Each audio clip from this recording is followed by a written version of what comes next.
in the studio is Inna Lazareva, UN inspectors. We're going to talk to you about the UN inspectors. You are a British journalist and political analyst. Hi, Nina. Good morning. Let's take a look at the next report first. The world is holding its breath, waiting to see if there will be a strike against Syria in response to chemical weapons use. Earlier in the week, the strike seemed inevitable as the world powers began preparing. But on Wednesday, the UK said they will wait to see the results of the chemical inspections before they make a final decision, prompting the United States to take a step back too. Secretary General of the UN, Ban Ki-moon, urged the rest of the world to do the same, to wait for results and approach the situation in a diplomatic way. I appeal that diplomacy should be given a chance, and peace given a chance. It's important that all the differences of opinions should be resolved by peaceful means through dialogue. And I'm going to continue to work on this principle. Whether the strike will happen may depend on the inspector's final report. The delegation, headed by Swedish Dr. Axel Ström, arrived in Syria on August 18th and is expected to finish their inspection and leave the area by Saturday, when they will report directly to Ki-moon. In the past, UN delegated inspections have failed, and the memory of the Iraq war is fresh on the world's mind. But in the meantime, the world is relying on UN delegations again, and the findings of Dr. Sellström and his team could pull the trigger. That was a report by our I-24 News correspondent, Mirav Seville. So, Ina, who are these UN inspectors, and what kind of job is this? This is like, scarier than most other UN inspectors' jobs right now.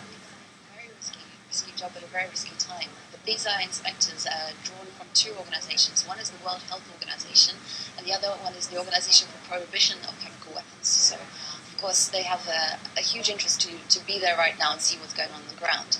However, what is many people don't know is that how many weeks it's taken, even months, for them to actually get to the ground.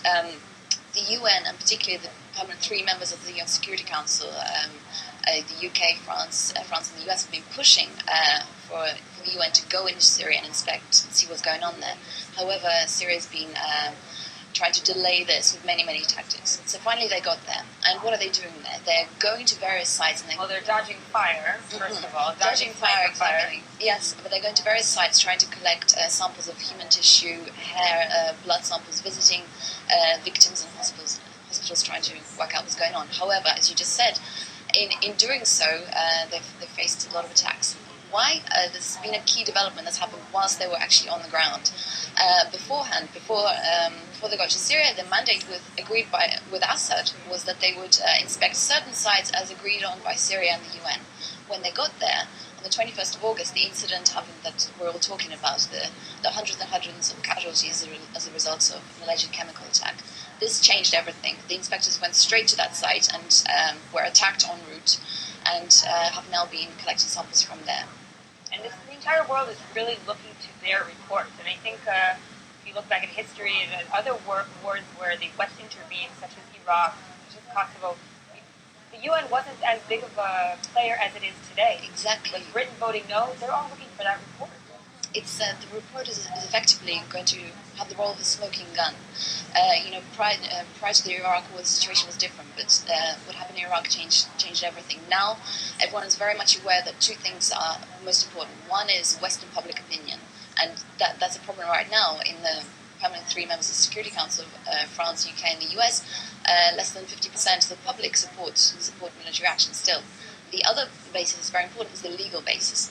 This is where the UN inspector's role comes in. They will give the impetus if they come back and say that chemical weapons have been used. Although, as we were talking before, Obama has put this red line, he kind of needs to act no matter what politically. But the UN is the British are kind of hanging on to this report. The French are looking towards this report. And the entire world, except for the US, I think, is trying to look to this report to kind of legitimize any kind of action right now. Yes, I think also the US is looking to this report to legitimize action, although they have been saying that... This red line. Yes, they have the red line, and not only the US, but UK and France have also said independently that they have their own intelligence to go by. But this is what is needed publicly and also legally. Now, also the legal question of it is very interesting because normally, in order to go into war with the country, you need one of two things. Either you need to go under the right to self-defense under Article 51 of the UN Charter, or you need the UN Security Council. In this case, neither exists, but there is. But there are other ways to, kind of. There are other ways under these legal. Yeah, the legal obstacles. One of which is it's also interpretation of the law. I mean, you can say Article 51 self-defense. There's so many ways to interpret it. I'm not sure in this case it would work. What would work is the responsibility to protect, a new mantra that's been around since the late 90s and actually pioneered by Prime Minister Tony Blair, former Prime Minister of the UK.